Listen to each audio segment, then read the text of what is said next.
The early hours of 11 May 2012 marked a moment that would permanently scar the city of Derby. As most of Victory Road slept, a fire erupted inside number 18, spreading with frightening speed and intensity.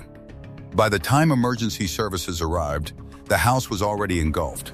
Neighbors poured out into the street, some attempting to fight the flames, others desperately trying to reach the children trapped upstairs. 6 young lives would be lost that morning. What began as a local tragedy would soon unravel into one of the most disturbing family crimes in modern British history. At first, there was confusion and disbelief. Fires happen, accidents happen.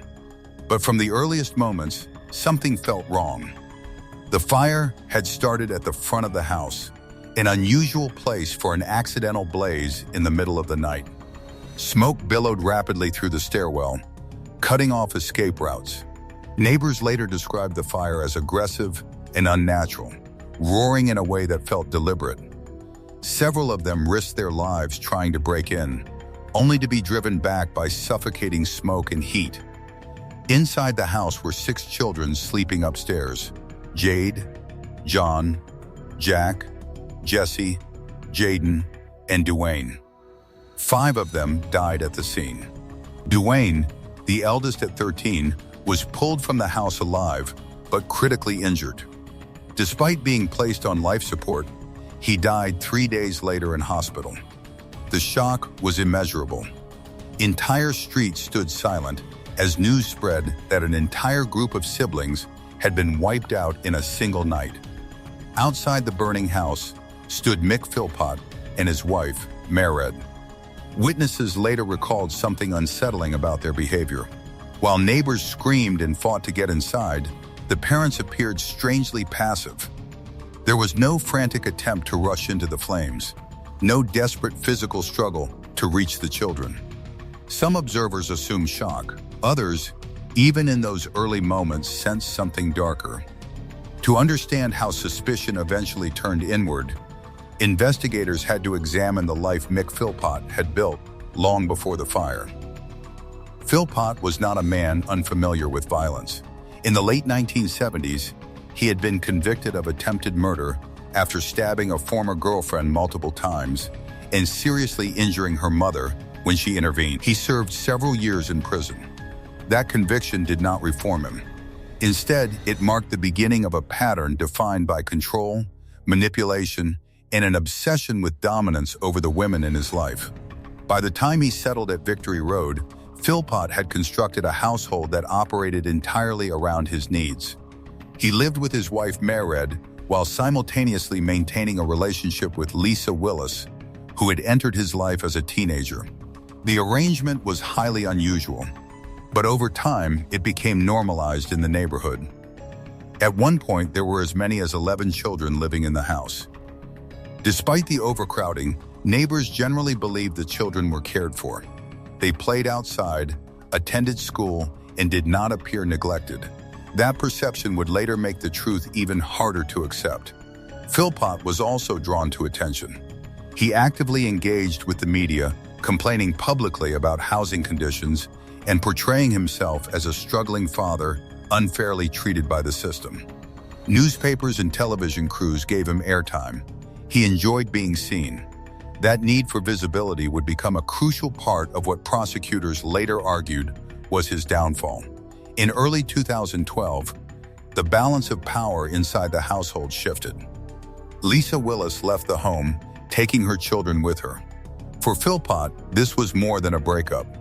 It meant the loss of control, the loss of benefits tied to child support, and the humiliation of being abandoned.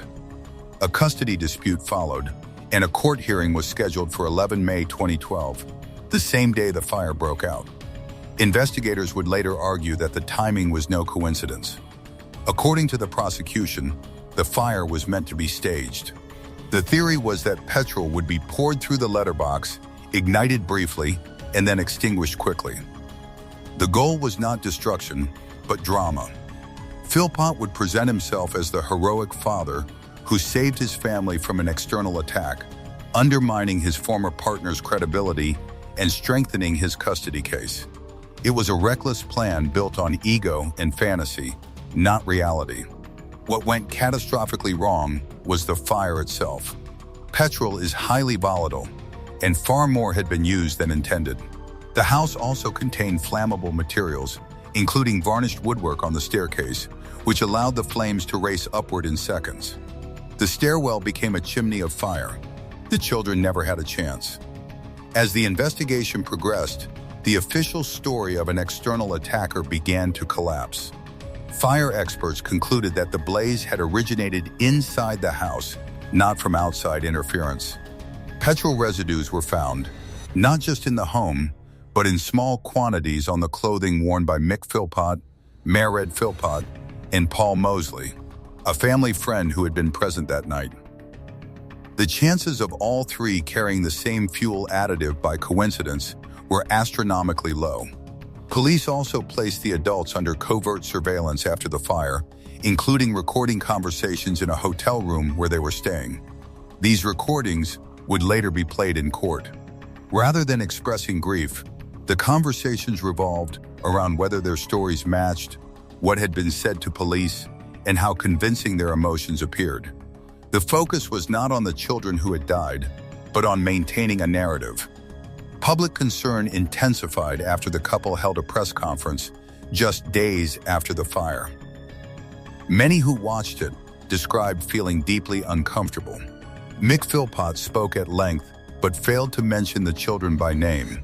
He displayed exaggerated gestures of distress without visible tears. To trained observers, it looked performative rather than genuine. Within newsrooms and among police, suspicion hardened. Arrests followed later that month. Mick Philpott, Mick Philpott, and Paul Mosley were charged. Although the charges were later reduced from murder to manslaughter, the scale of the case remained enormous.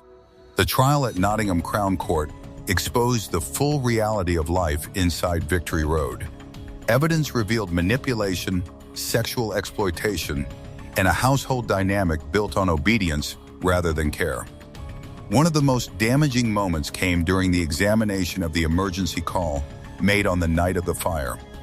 The caller's calm tone, combined with phrases that suggested escape rather than rescue, undermined claims of panic and desperation. Prosecutors argued that the language used was inconsistent with parents trying to save trapped children. When the verdicts were delivered in April 2013, the courtroom was tense. All three defendants were found guilty of 6 counts of manslaughter. Mick Philpott was sentenced to life imprisonment with a minimum term of 15 years. Mick Philpott and Paul Mosley were each sentenced to 17 years in prison. Many family members and members of the public believed the sentences were too lenient. For them, no number of years could balance the loss of 6 children. The aftermath left Derby struggling with a collective trauma. Memorials appeared. Streets fell quiet. The case became a grim reference point, not just for the city, but for the country. It forced uncomfortable questions about how warning signs are missed, how control can hide behind the appearance of family life, and how easily children can become collateral damage when adults prioritize power over protection. At its core, the Philpott case is not simply about a fire or a failed scheme. It is about what happens when ego replaces responsibility, when control is mistaken for care, and when human lives are treated as tools rather than individuals. 6 children lost their lives not because of an unavoidable accident, but because of decisions rooted in manipulation and entitlement. The lesson. The lesson of the Mick Philpott case is painfully clear. Danger does not always come from strangers.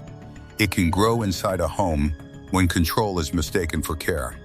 When one person's ego dominates a family, accountability disappears, and everyone else becomes expendable.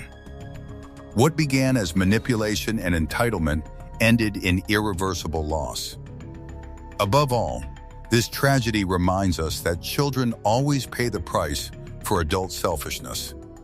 They had no power, no choice, and no protection when it mattered most. When responsibility is replaced by control, the outcome is not just failure, it is catastrophe. This case isn't just a crime story. It's a reminder of how easily warning signs can be ignored until the consequences are irreversible. If this video made you pause or change the way you look at normal family life, let us know your thoughts in the comments. For more real stories told with truth and care, like and subscribe.